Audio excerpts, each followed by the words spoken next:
नमस्कार मित्रों। नीति कथाओं को सुनाने का उद्देश्य उस कथा में छिपे हुए किसी ज्ञान को सरल व रोचक तरीके से जन सामान्य तक पहुंचाना ही है। स्वामी रामतीर्थ जी की नीति कथाओं की श्रृंखला के इस भाग में आज हम एक कथा सुनाएंगे जिसका शीर्षक है नरक का स्वर्ग में परिवर्तन। स्वामी रामतीर्थ जी के विचारों ने सभी धर्मों व देशों को प्रभावित किया है, जिसका मूल कारण है कि वे जहां भी वेदांत का व्याख्यान देते थे वहां उसके समाज के अनुरूप ही उदाहरण और नीति कथाओं को सुनाते थे। प्रस्तुत नीति कथा में भी चर्च का एक पादरी ही मुख्य चरित्र है। इंग्लैंड में एक ईसाई पादरी था। उसने प्रसिद्ध तथा महान वैज्ञानिक डार्विन और हक्सले की मृत्यु का समाचार पढ़ा। वह अपने मन में सोचने लगा कि ये वैज्ञानिक मृत्यु के बाद स्वर्ग गए होंगे या नरक। ये धर्म पर तो विश्वास नहीं करते थे, परंतु इन्होंने कोई पाप भी नहीं किए थे, इसलिए उनका नरक में जाना भी उचित प्रतीत नहीं होता है। यही सोचते सोचते वह सो गया। निद्रा अवस्था में उसने एक विचित्र स्वप्न देखा। उसने देखा कि वह स्वयं मर गया है तथा स्वर्ग पहुंच गया है। स्वर्ग में पहुंचकर उसने उन वैज्ञानिकों के विषय में पूछा तो पता चला कि उन्हें नरक में भेजा गया है। पादरी ने उनसे मिलने का आग्रह किया तो अनुमति मिल गई। नरक तक पहुंचने के लिए एक रेल की वहां पर व्यवस्था थी। जैसे जैसे रेल नरक की ओर बढ़ रही थी, वातावरण प्रत्येक स्टेशन पर बद से बदतर होता जा रहा था।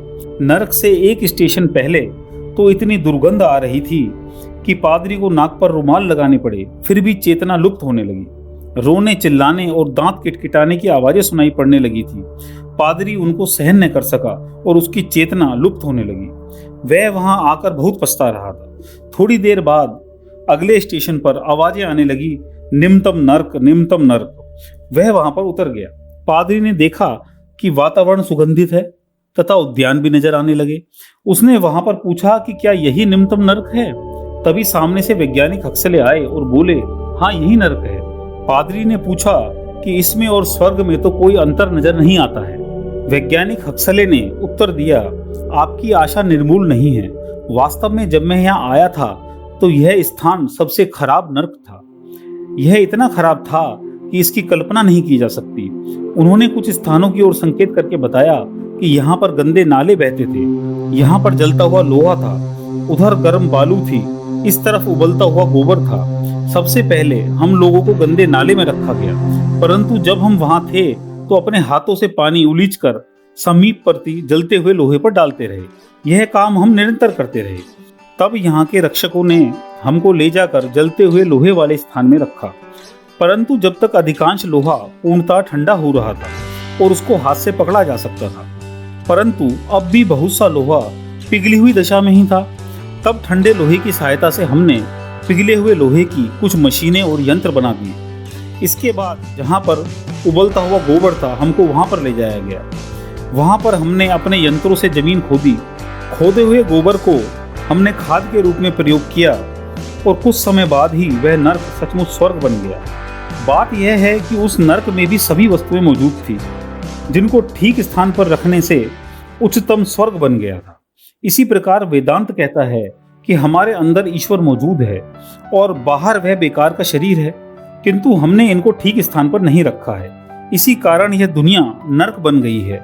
इनको ठीक स्थान पर रखने से यह नर्क स्वर्ग में बदल सकता है।